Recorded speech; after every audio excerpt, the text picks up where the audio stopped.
یہ باتیں کرنے کرانے کی ہیں کہ خود سے کام کر لینا سنت ہے؟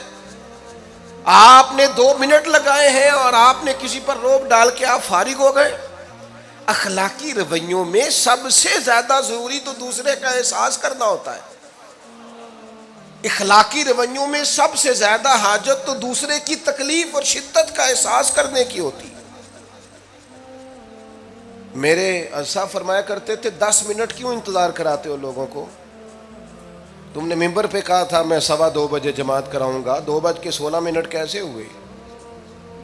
تمہیں اس کا پاس ہونا چاہیے تھا، تمہیں خیال ہونا چاہیے تھا کسی شخص کو کسی وجہ سے کوئی تکلیف، کوئی کسی اذیت کا شکار کیوں ہو، کوئی پریشان۔ میں اب تو الحمدللہ آپ اتنی بڑی تعداد میں آ گئے کہ جگہ آپ کے لیے مشکل ہو گئی، ورنہ شروع میں جب میں محافل کا ٹائم دیتا تھا تو میں وقت پہ چلا جاتا تھا۔ اگر کسی سے کہا ہے نا کہ 6 بجے آئیں گے تو 6 بجے چلے گئے، وہ کئی والی گھر والے پوچھتے سن تسی آ بھی گئے ہو، تو میں کہتا سانو تسی ویلے ہیں سمجھ لو۔ ہمارا مزاج نہیں ہے نا جی، بلکہ ایک تقریب میں مجھے دعوت دی گئی تو اس پہ لکھا تھا 6 بجے، تو میں وہاں پہنچا تو میزبان بھی نہیں آئے تھے۔ مجھے بتائیں شادی کا کارڈ سارا خاندان بیٹھ کے لکھتا ہے نا، روانگی برات 1 بجے، 1 بجے جاتی ہے برات، مشترکہ جھوٹ بولا سارے خاندان نے۔ یہ رونے کی بات ہے، ہنسنے کی تھوڑی ہے۔ مسلمان اور جھوٹ بولے، مشترکہ طور پہ کہا یہ جھوٹ ہے۔ محفل ہوگی بعد از نماز عشاء، تو ختم کب ہوگی یہ بھی تو بتائیں۔ آپ نے قوم کو تو ایک شخص کا بتایا تھا کہ فلاں صاحب خطاب کریں گے، یہ مقامی، قومی، عالمی شہرت یافتہ، یہ کہاں سے آ گئے؟ کیوں تکلیف دی گئی؟ بلکہ ہم نے تو منصوبہ بندی کی ہے کہ لوگ ہمارے جلسوں میں نہ آئیں۔ ستائے اتنا ہے، ایک جگہ پہ میں حاضر تھا تو 1:30 بجے مجھے مائک دے رہے تھے، اب تو میں جاتا نہیں ہوں، رات کو چھوڑ دیا ہے۔ 1 بجے رات کو مائک دے رہے ہیں تو نقیب بیچارہ رٹی رٹائی بات کر رہا ہے، کہتا ہے بلا تاخیر۔ میں نے کہا ابھی بھی بلا تاخیر ہے، کر لو تھوڑی تاخیر۔ خدا کے بندو ختم کرو، آدھے گھنٹے میں مسئلے کی سمجھ آ جاتی ہے، ایک پیغام دو، بات ختم ہو گئی۔ اتنا الجھاؤ اور اتنا بات کو کھینچنے کا معنی کیا؟ اپنے رویوں کے اندر۔ میں چلا گیا 6 بجے تو میزبان صاحب بھی نہیں آئے تھے، تو وہ تقریب کب شروع ہوئی؟ 9 بجے۔ تو میں نے ان سے کہا غور سے دیکھ لو کہیں میں تو نہیں الٹا پڑتا رہا، 9 اور میں 6 سمجھتا رہا ہوں۔ یہ چھوڑیں ان چیزوں کو، اپنی زندگی میں آپ نظم پیدا نہیں کریں گے تو کوئی کام کیسے کریں گے؟ حضرت حکیم الامت مفتی احمد یار خان صاحب نعیمی رحمۃ اللہ علیہ، مفتی صاحب رحمۃ اللہ علیہ جب جمعے والے دن الحمدللہ کہتے تھے نا تو پورا 1 بجا ہوتا تھا۔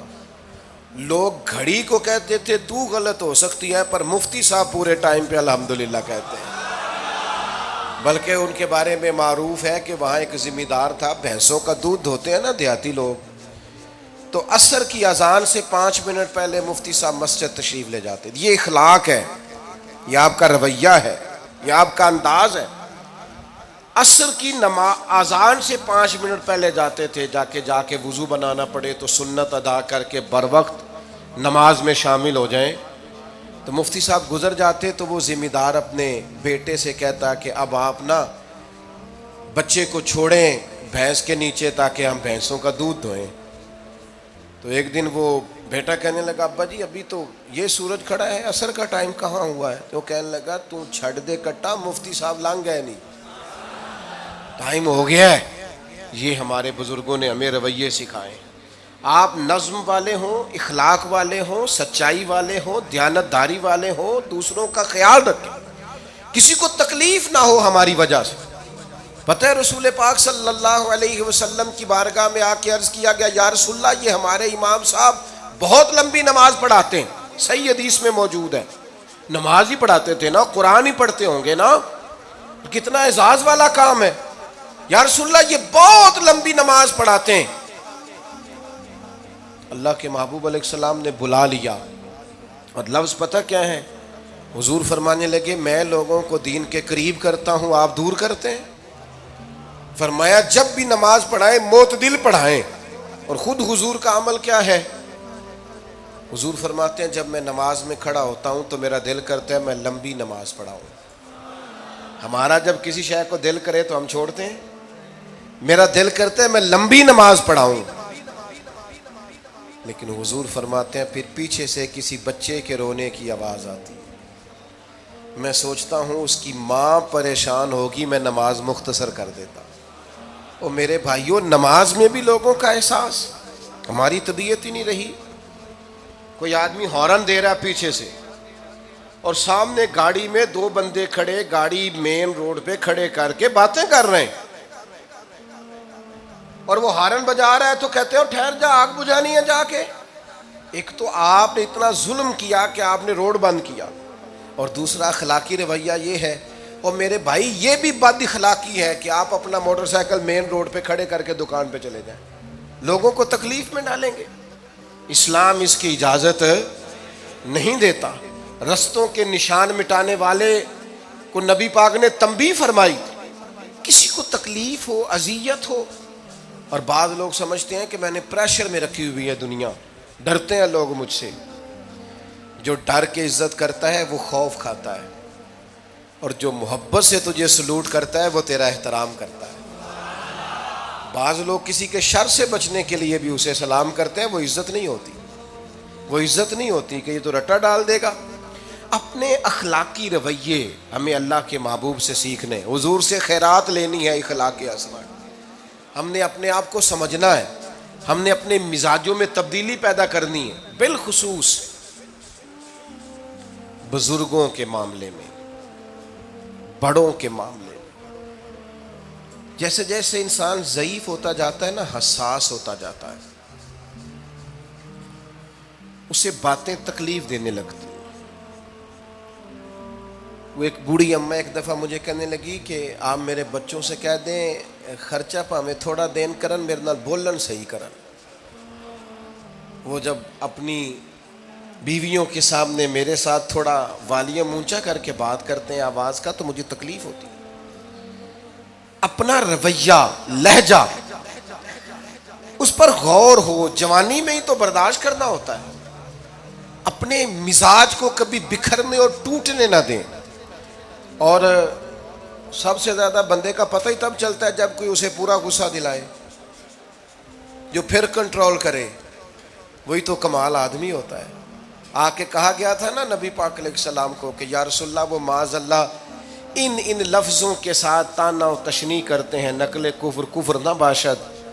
تو حضور فرمانے لگے وہ پتہ نہیں کس کی باتیں کرتے ہیں، مجھے تو اللہ نے محمد بنا کے بھیجا، میں تو محمد ہوں، اور محمد ہوتا ہی وہ ہے جس کی تعریفیں ہوں.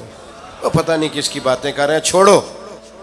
وہ پتہ نہیں اس کی بات کر رہے ہوں گے جس کا وہ معاذ اللہ نام بگاڑتے ہیں. میرے عزیز، تھوڑا سا برداشت، اور آپ جملوں سے غور کریں، کسی کے لہجے سے غور کریں کہ وہ بندہ کہیں تکلیف میں تو نہیں، آزمائش میں تو نہیں. میں پہلے ہی مختصر تقریر کرنا چاہ رہا تھا، اب آپ لوگوں نے اور مختصر کرا دیا مجھ سے، تو میں بس بات کو سمیٹنے لگا ہوں، آپ غور فرمائیں گے.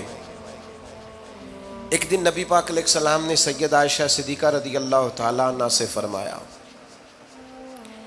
حضور فرمانے لگے عائشہ جب آپ مجھ سے خوش ہوتی ہیں تب بھی مجھے پتہ چل جاتا ہے، اور جب آپ کے دل میں کوئی بات ہوتی ہے تب بھی پتہ چل جاتا ہے. تو سیدہ پاک عرض کرنے لگی حضور مجھے میری ماں روئے، میں اور آپ سے ناراض. تو کریم فرمانے لگے بتاؤں پھر؟ یا رسول اللہ فرمائیے. حضور فرمانے لگے عائشہ آپ کبھی کبھی قسم اٹھاتی ہیں؟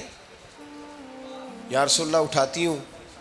فرمایا جب آپ خوش ہوتی ہیں تو کہتی ہیں مجھے رب محمد کی قسم، اور جب دل میں کوئی بات ہوتی ہے پھر کہتی ہو جناب ابراہیم خلیل کے رب کی قسم.